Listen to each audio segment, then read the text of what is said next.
Bom, então, obrigado a todos pela presença aqui, né? Mais uma vez a gente falar um pouco, alguma coisa sobre a história da nossa família. E é um assunto que eu tenho pesquisado bastante e, assim, é muito interessante, muito gostoso compartilhar depois as poucas coisas que eu fui descobrindo ao longo desse tempo, né? Para quem não viu, não esteve nos encontros anteriores ou perdeu algum deles, eu fiz uma pequena recapitulação no começo. Cadê o álbum? Não sei se isso as pessoas não sabiam, né? Esse desenho aqui, né, que é da bandeira de porta, lá da casa do Quixadá, né, que a gente usou meio como marca do livro, né, bandeirolas, né? Clementina, né? E elas estão lá ainda hoje, né? Isso é que é mais interessante. Eu vi lá na área, são várias, assim, dentro e fora da casa e tal.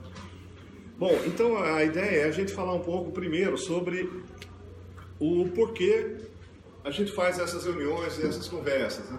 Basicamente, a gente tenta responder algumas questões a respeito da nossa família e principalmente coisas que nos ligam uns aos outros, né? É muito legal ver primos reunidos de várias partes do país, várias gerações da família Machado, porque a gente tem alguma coisa comum.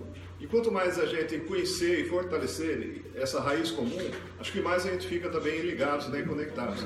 Então é importante a gente entender um pouco, né, quem somos, de onde que nós viemos, quais são as nossas origens, e como é que nós chegamos até aqui, até esse ponto, né? Como que é a história da família ao longo desse tempo todo. Para isso, a gente já fez algumas coisas no passado e esse ano eu consegui levar a pesquisa um pouquinho mais para frente. Não tanto quanto eu gostaria, mas pelo menos numa direção que eu acho muito interessante, muito boa. Se eu começar a falar baixo, tá? Eu estou meio surdo hoje, então se eu começar a falar baixo, me avisem para eu poder levantar a voz aí um pouco. Então, só para recapitular, pessoal, a história dos nossos encontros já está virando uma história por conta própria, né? Por exemplo, a gente fala que esse é o nosso 6º encontro, mas na verdade a gente começou lá atrás, em 2002 ainda. Foi a primeira vez que a gente se reuniu para comemorar o centenário do vovô Newton. Nós fizemos a missa lá na igreja do Hospital Militar lá de Fortaleza e depois uma festa, né? Juntou todo mundo, foi muito bonito lá tudo. E por conta desse encontro, a gente teve um material de pesquisa muito valioso, que foram os depoimentos que cada um dos filhos escreveu, né? Como se fosse uma carta, as lembranças que tinham do nosso avô. E isso também serviu como material depois para a gente prosseguir as pesquisas. Depois nós tivemos em Natal o primeiro encontro dos primos, né? Foi uma iniciativa, infelizmente eu não estive lá, né? Mas foi uma iniciativa legal pelo que ela desencadeou a partir daí, né? Em Salvador, aqui mesmo, né, em 2014, a gente comemorou o centenário do nascimento da vovó Beatriz. Apesar dessa data ser um tanto quanto controversa, né, pelo menos pelo que a gente tem de documentação, mas, em princípio, o oficial é que ela nasceu em 2014. Né? Então, foi comemorado o centenário e também a gente teve algum material, já que cada filho falou um pouco, né, das lembranças em relação à convivência com a vovó Beatriz. Lembro de depoimentos bastante emocionantes, o do tio Ney, por exemplo, que ele mandou por escrito e tal. Então foi muito legal aquele encontro. E a partir daqui, né, a coisa se consolidou. Em 2015, em Fortaleza, foi a primeira vez que eu procurei fazer uma apresentação mais sistematizada sobre a biografia do nosso avô.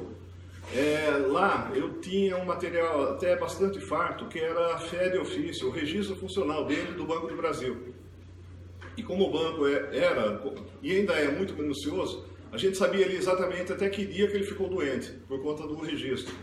Por outro lado, a gente não tem quase nenhuma informação sobre o que aconteceu na vida dele antes de ele entrar no banco, né? Mas pelo menos essa parte, de 1926 até 43, está muito bem documentada.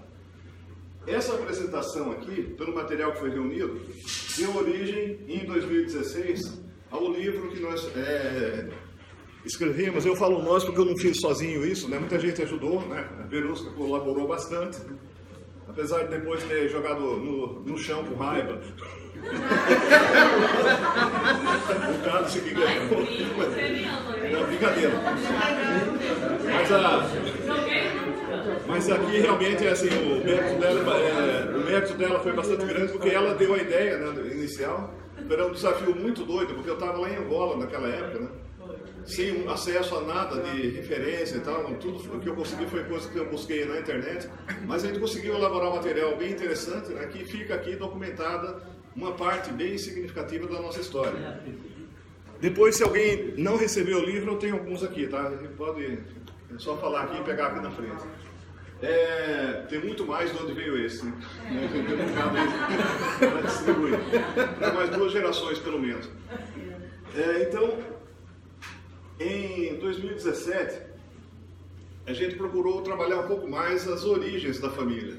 Até por falta de referências em cartório e tudo mais, eu tentei uma abordagem bem diferente, que foi fazer um exame de DNA em alguém. E o escolhido foi o nosso patriarca aqui, o tio Rony, né? Nós fizemos um exame de DNA dele, e com esse exame a gente conseguiu, primeiro, comprovar algumas coisas que eram só praticamente tradição oral dentro da família. Aquelas histórias que eram contadas. Oi? Tinha chegado bem grandinho. Quer dizer, a gente conseguiu comprovar que algumas histórias que eram contadas pelos nossos pais, tios, avós, realmente têm fundamento. E por outro lado, abrir outras portas, né, que eu procurei explorar agora nessa apresentação aqui, que a gente não tinha trilhado, outros caminhos que a gente não tinha trilhado anteriormente. Então hoje, aqui em Salvador, em 2018, a ideia é fazer um apanhado de algumas referências históricas, genealógicas, da família da vovó Beatriz. A família do vovô Newton, eu cheguei meio que num buraco negro, né? O único jeito de conseguir encontrar mais referências é ir lá em Coari, ficar lá lendo jornal da época, registro de cartório, de igreja, enfim. É pesquisa de campo. Pelos recursos normais eu não tenho mais por onde avançar, né? Até porque, como quem lê o livro sabe, a gente nem sabe se o nome dele realmente é o nome dele. Se as pessoas que ele tem registrado como pai e mãe, se são mesmo o pai e a mãe dele ou se são adotivos, né? Então, tudo isso complica bastante o caminho. Oi, tio, mas eu achei que a gente podia ainda olhar que disse que ele estudou agronomia. Tem essas fontes que o senhor sugeriu, né, na escola de... Na faculdade de Piracicaba, lá em Piracicaba. E procurar também, dizem que ele estudou no seminário. Então é lógico que o seminário foi primeiro para depois ser agricultura e depois ser o Banco do Brasil. Né? E o Exército também, né? Outra referência é o Exército. Né? Então alguns canais que a gente pode explorar para encontrar alguma referência sobre ele. Mas eu procurei focar um pouco na família da vovó Beatriz, que era um campo que a gente não tinha explorado até agora. Né? Então esse é o foco da apresentação aqui hoje. Então, só para a gente recapitular um pouco a nossa história, quer dizer, a origem do vovô Newton foi em Coari, lá no Amazonas, né? Pelas histórias que eram contadas, ele teria um pai europeu e uma mãe índia. Isso o DNA do tio Rony comprova, né? O meu também, falar nisso, né? Que eu também fiz. Então a gente sabe que essa história tem fundamento. Teve a perda dos pais e a separação dos irmãos. Só para recapitular, os pais teriam sido... O pai teria sido assassinado e a mãe morreu ou fugiu para a mata depois disso. E aí os irmãos órfãos, cada um foi adotado por uma família diferente. O nosso avô foi separado da irmã gêmea dele, que era a Teodila, né, que foi morar em Belém, e que depois contou boa parte das histórias, né? Muito que a gente sabe através dela e do marido dela, que era o Jaime.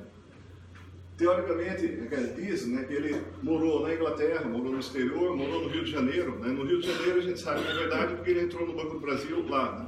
Então tem todo um registro disso. Por outro lado, ele tinha parentes aqui no Ceará. Né?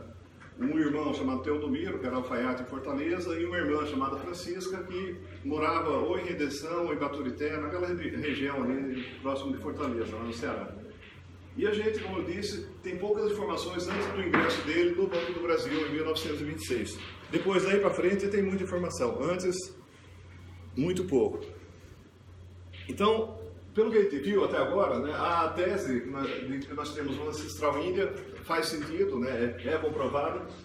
As raízes do norte da Europa também. A gente tem também um forte elemento português na família, né, que aparece influências celtas, mouras e latinas. O tio Rony, por exemplo, qualquer um pode olhar para ele e ver que ele tem um percentual muito grande de sangue, de DNA italiano. É um italiano perfeito. No meu caso, isso também aparece, né? Porque os portugueses, o povo português foi formado por romanos, por latinos de modo geral, celtas, né, que vieram do norte da Europa, mouros que invadiram, ficaram 700 anos pelo menos lá em Portugal, e tudo isso deu origem aos portugueses. E os portugueses é que vieram para o Nordeste, e a partir daí faz parte da nossa história. Uma surpresa é que a gente tem um percentual significativo de DNA de judeu sefardita. Eu vou explorar depois um pouco mais dessa questão. E no final, que nós somos bem mestiços, né? Tem até sangue etíope, tem lá no meio da história, só para ter uma ideia. Né? Fora índio, fora nigeriano, tem uma parcela significativa, europeu, do norte, do leste. Oi? Quer dizer, então, assim, é uma mistura como é todo o povo brasileiro no fim das contas. Né? Então, nesse ponto, nós não somos diferentes da maioria da população por aqui. Então, o foco agora é trabalhar a família, a história da família Ferreira Lima. Aqui é aquela foto clássica, né, que nós já conhecemos, do casamento do vovô Nilton e da vovó Beatriz, lá em Quixadá, né, em 1929, maio de 1929. Está lá a bandeira da porta lá em cima, né? Que é o símbolo, meio que o símbolo da família, né? Ficou um desenho bem legal assim. Então aqui nós temos a família toda reunida, ou quase toda ela, né, para celebrar o casamento do vovô Nilton e da vovó Beatriz. E aqui nós temos esse aqui que está com a cara apagada, é o tio Chiquinho, o tio Lauro, o tio Edgar, a Guilmar Neabá, a Eulália, a Tininha, vovó Beatriz, vovô Nilton. Aqui é a nossa bisavó Clementina. Está lá escondidinha.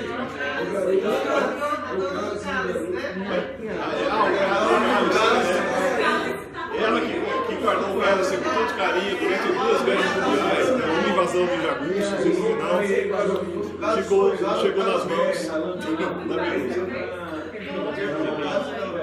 Então, pessoal, aqui é um momento bem emblemático da família, né? Que é o começo da nossa história, basicamente, né? Juntando o vovô e a vovó a partir daí desse ponto. Então, só para situar um pouco, olhando a nossa árvore genealógica, né?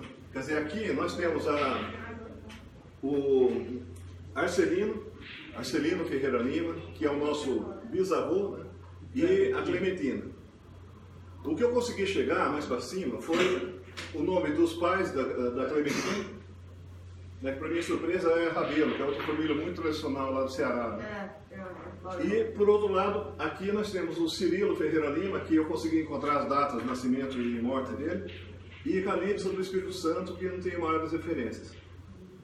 Eu procurei, assim, eu quebrei a cabeça procurando tudo que era fonte possível e imaginável que eu pudesse achar sobre genealogia do Quixadá e principalmente sobre o Ferreira Lima no Quixadá. Eu cheguei a pensar que a gente era descendente dos ETs que relatou, porque não acha nada assim a partir daí. Tem muitos Ferreira Lima hoje lá, mas assim, anterior a essa geração aqui do Arcelino, quase nada. Mas aí, bom, os dois se casaram, tiveram 7 filhos. A tia Alice, infelizmente, eu não consegui achar nenhuma foto dela. Você tem? Você depois manda para mim. Aí o tio Chiquinho, né, Francisco Catarino, Edgar, Eulália, Guilmar, Beatriz, nossa avó, e o Lauro, que era o mais novo. E da Beatriz aqui, essa galeria de personagens ilustres, né, que nós conhecemos muito bem.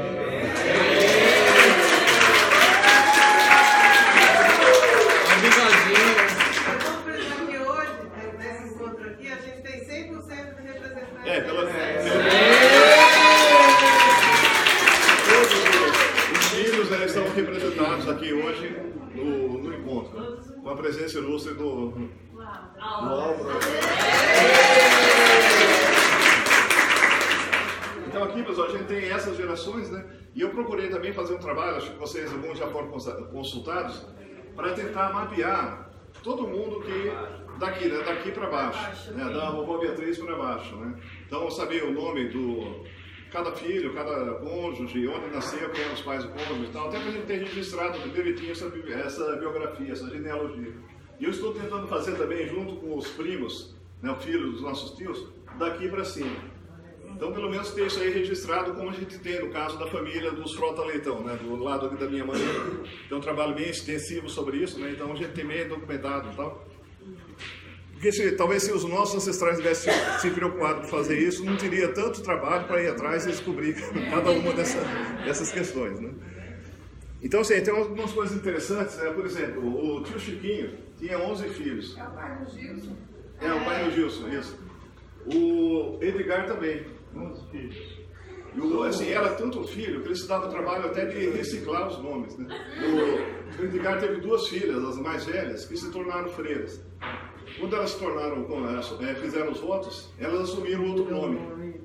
Aí o que ele fez? As 2 últimas têm os mesmos nomes das 2 primeiras. Umas coisas muito malucas, né? Que eu soube conversando com o tio Rony um dia desses. Né? Por outro lado, outra coisa muito interessante, né, que aí vai no plano da fofoca, a gente sabe toda a história do tio Ney, né? Que ele ficou lá no Ceará enquanto o Newton e a Beatriz foram para São Paulo, o tio Harrison nasceu lá, quando voltou, logo depois o meu pai nasceu. E ele acabou morando no Quixadá, né, e tinha uma ligação muito forte com a nossa bisavó Clementina, a ponto dele querer batizar a Cláudia como Clementina. Sorte dela porque a Helena não deixou.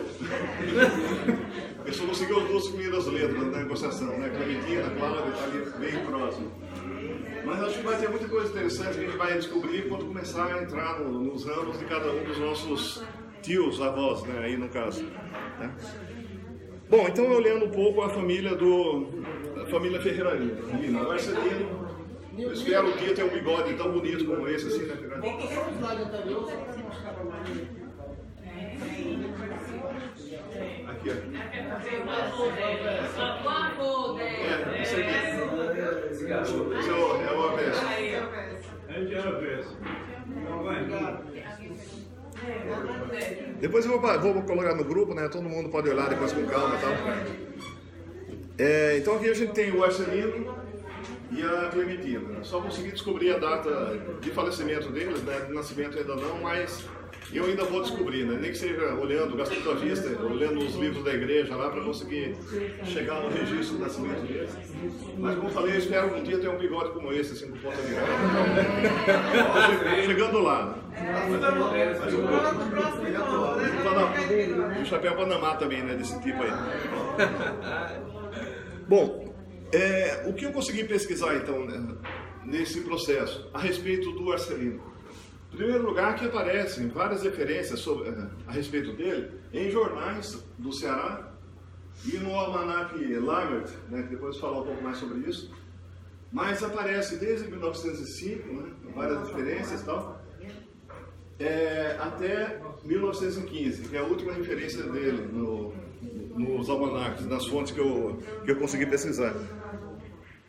E aí, dessa referência, surge uma dúvida que acho que é muito importante até para a nossa história. Nós somos, afinal, da onde? Do Quixadá ou de Baturité?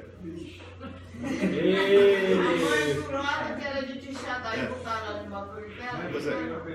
Então, uma coisa que eu percebi, pessoal, que eu descobri, né?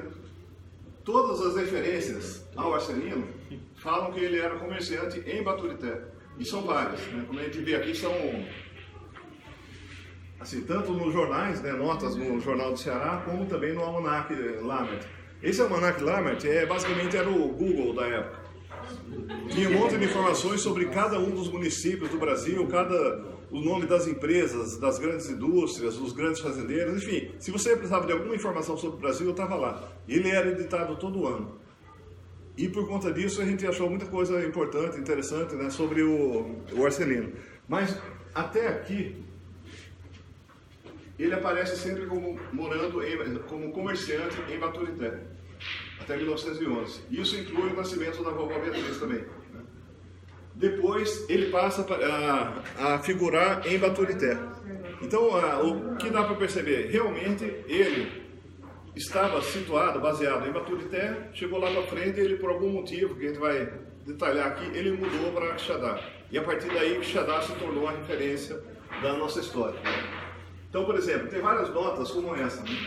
E de Baturité são nessa capital negócios comerciais nossos amigos Pedro Mendes e Arcelino Ferreira Lima. Né, cumprimentando e tal, porque acho que na época o cara sair lá de Baturité para ir para Quixadá, para ir para Fortaleza era um acontecimento, a ponto de sair uma notícia no jornal a respeito. Então, quer dizer, outra coisa, lá no Almanac Lambert, né, de 1909 e vários outros anos, aparece lá o verbete, né, sobre Baturité, e é interessante isso, né? Qual que era o município? Pacoti, Monungu, Coité e Aracoiaba, que hoje são municípios separados, né? Na época era tudo parte da grande Baturité. Né? Assim.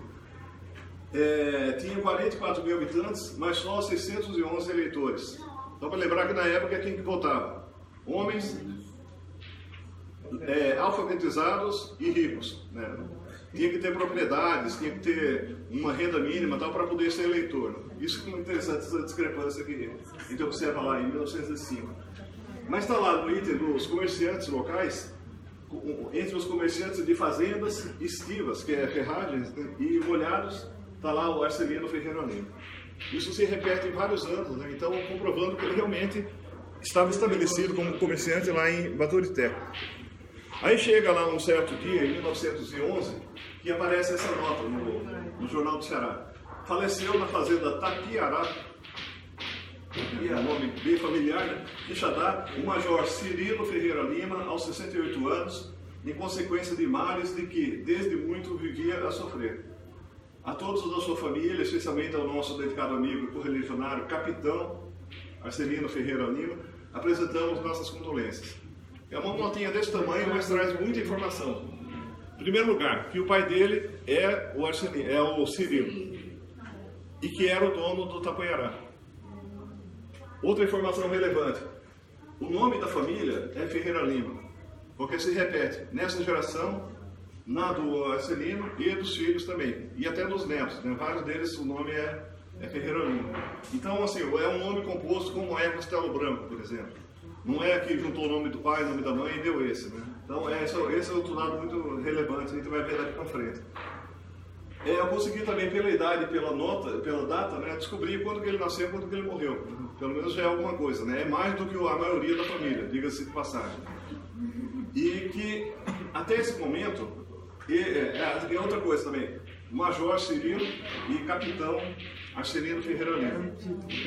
Na época existia um negócio chamado Guarda Nacional, que era como se fosse uma milícia civil que era acionada pelos governos, pelos políticos, sempre que tinha alguma necessidade. Era diferente do Exército. E os cargos de oficial da Guarda Nacional eram basicamente honoríficos, né? A pessoa não tinha treinamento militar nenhum, talvez nunca tivesse posto a mão em umas armas, mas era lá major, capitão, ou, o que é um fenômeno recorrente na nossa política, coronel. Então todo o coronelismo que a gente conhece decorre muito, não do coronel do exército que deu um golpe de Estado, mas do fazendeiro que comprou o título de coronel, ou foi agraciado, porque era amigo do governador e tal, e no exercício do poder firmou esse conceito que a gente tem muito forte hoje na política nacional, do coronelismo. Mas aí é interessante ver que eles também estavam nessa história, né?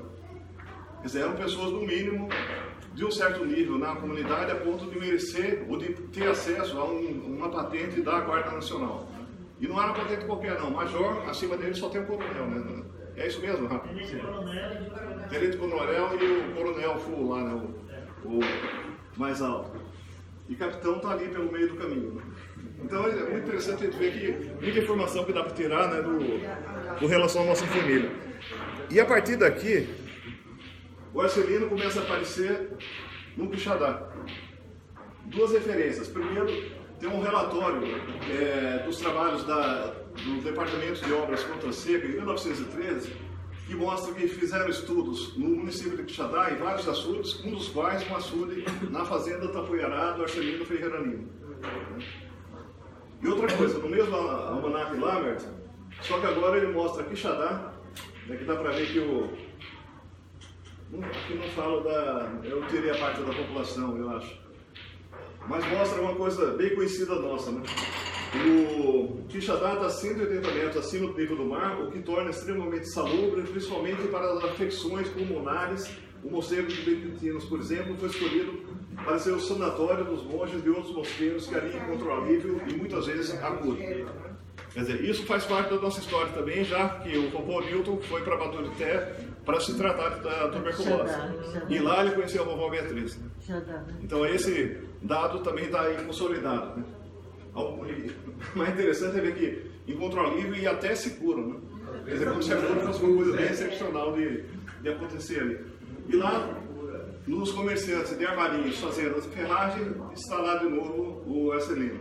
Em Quixadá. Em Quixadá. Aí já mudou. E ele aparece até o ANAC de 2017. Como o processo de atualização não era como no Google, né, que você mexeu hoje, 10 segundos depois já está atualizado, provavelmente ele faleceu em 1916. E na edição de 17 ainda apareceu, né, o registro dele. Mas uma coisa interessante que eu descobri também é que a gente sempre ouviu falar da história de que em 1913, dezembro de 1913, os jagunços do Padre Cícero destruíram o comércio dele.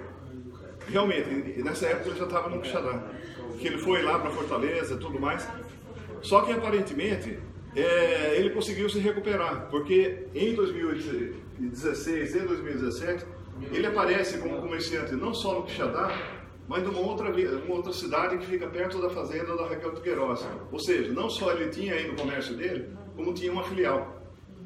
Quer dizer, então provavelmente ele estava se recuperando do golpe, né, do ataque dos jagunços do Padre Cícero, quando acabou falecendo. O tio Ney me contou da última vez que conversei com ele que ele tinha morrido de um impetigo. Sabe o que é isso? Ele disse que era um nó nas tripas. Uma coisa parecida. Uma infecção. Uma infecção. Tá, então, mas ele falou que foi essa a causa da morte, né? Então provavelmente, como ele estava lá, né, ele devia conhecer bem a história. Então por aí a gente já tem uma ideia de que houve realmente uma mudança de Baturité para Quixadá. O registro do nascimento da vovó Beatriz diz que ela nasceu em Baturité no dia 14 de outubro de 1911, apesar dela falar que é 14 de maio. Né? Só que não outubro. Não sei se aconteceu com ela. Todo documento dela está falando de maio. Só esse aqui é o que eu achei assim discrepante. E aqui, no registro de casamento, aquele registro que foi feito no casamento lá daquela fotografia da casa, diz que ela, de 20 anos de idade, solteira, natural e moradora nessa freguesia. Quer dizer, só que aqui não dá para contar muito com exatidão, porque o padre, o secretário do padre, o capelão, lá vai registrar o que a pessoa falar, não vai pedir documento assim para comprovar. Quer dizer, por aqui, outra coisa é essa, né? É 1911. Quer dizer, então em 1929 ela já teria 18 anos, né, pelo registro. Aqui ela disse que tinha 20. E para a família toda ela sempre disse que tinha 16. Então assim, basicamente a gente escreve um número de cada papelzinho, joga para cima, o que pegar. Quer dizer, não tem certeza, né, da exatidão dessas informações referentes a ela. Mas se considerar que meu pai mesmo, né, tinha 2 datas de nascimento, então, assim, pelo jeito da família é muito comum. Ah, é? Também? Eu tenho 3 anos que completa 44 anos.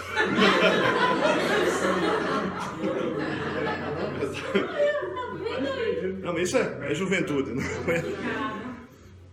Bom, agora o que eu procurei pesquisar bastante nos livros para achar outras pessoas, o registro de falecimento, nascimento, casamento, do Arcelino, né, da Clementina, enfim, de outras gerações da família. Não consegui encontrar nada, mas eu consegui encontrar outro Ferreira Lima, ou outra Ferreira Lima na história. Né? Achei o registro de óbito de uma romana Ferreira Lima, um pouco mais velha do que o Arcelino, né? Mas é interessante por conta disso. Aos 23 dias do mês de novembro de 1929, quer dizer, provavelmente ela estava viva, certamente ela estava viva no casamento, inclusive. Né? Na freguesia de Quixadá, às 22 horas, faleceu de febre Romana Ferreira Lima, com 89 anos de idade, né, uma idade também bem avançada, né, para a época, viúva de Cordulino Ferreira Lima, natural residente nessa freguesia, no lugar Lagoa do Mari, que fica próximo bem para o norte, já não é Quixadá, já é um pouco mais para o norte, né, para lá do sítio da Raquel de Queiroz, né, da fazenda da Raquel de Queiroz. Mas ela foi sepultada no cemitério de Itapuiará. Então assim, Ferreira Lima e Itapuiará é muita coincidência. Outra coisa que eu achei, Cordulino e Arcelino. Parece coisa do nordestino, por um nome parecido assim. Então eu acho que tem alguma coisa a ver. Eu vou ter que pesquisar mais para descobrir se esse Cordulino deveria ser um dos irmãos do Arcelino. Porque o que eu queria descobrir mesmo era se o Arcelino ele era o único herdeiro do Itapuiará, ou se ficou só para ele, né, na fazenda, se ele tinha outros irmãos ou não, e pode ser que ele tivesse realmente esse irmão, pode ser que ele tivesse falecido já na época, né, em 1911, e por isso não entrou na sucessão do Itapuiará.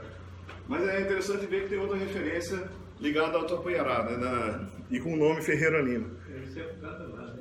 Oi? Sepultado mesmo em Itapuiará, né? Pelo jeito, Itabuiará, assim, parece que era meio centro do mundo na época lá, até acho que não sei a importância. O centro da família. Pelo menos centro da família, né? E outra referência que a Roseliane passou, essa foto aqui, que é de uma pessoa chamada Santana de Oliveira, que é irmã da Clementina de Oliveira Lima, é irmã da mãe da vovó Beatriz. Ou seja, é tia-avó da vovó Beatriz e que, segundo a família, né, ela teria nascido no Itabuiará também. Então já dá um indício de que a Clementina devia ser do local, né, e essa daqui era a irmã dela. E ela tem alguma coisa da família, pelo menos a Naomi Orô disse que parecia com meu pai. Né? Tem assim o formato do rosto, né, tem os olhos claros, né, também. Não, a irmã dela. Não fazia minha avó. Era a irmã da sua avó, né? Então a gente já começa a descobrir que tem outros personagens aí na família, né, que estão presentes, né, além daquela família que a gente já conhecia. Porque o que me angustiava muito é que eu não conseguia encontrar ninguém fora do círculo familiar. Agora já pelo menos tem um possível irmão e uma irmã da Clementina aqui, né? Já começa a dar outras pistas. Se a gente seguir essas pistas, a gente vai acabar encontrando alguma coisa interessante. Mas aí eu queria fazer uma interrupção aqui no fluxo, sair um pouco da história da família Ferreira Lima para falar um pouco de outro assunto, dos judeus. Né? Depois vocês vão entender por que eu estou falando disso aqui. Então, os judeus, no ano 70 depois de Cristo, houve uma revolta dos judeus contra o domínio romano lá na Judéia e em Israel. Por conta disso, os romanos destruíram Jerusalém e expulsaram os judeus de lá e proibiram de voltar. Ou seja, os judeus tiveram que se espalhar pelo mundo. É o que chamam da diáspora judia, né, da segunda diáspora. Vários deles se estabeleceram ao longo do Mediterrâneo.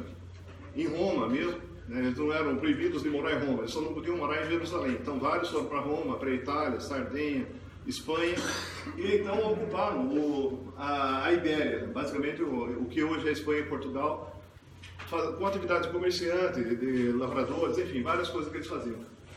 Quando chegou em 1492, os ex-católicos resolveram expulsar os judeus da Espanha.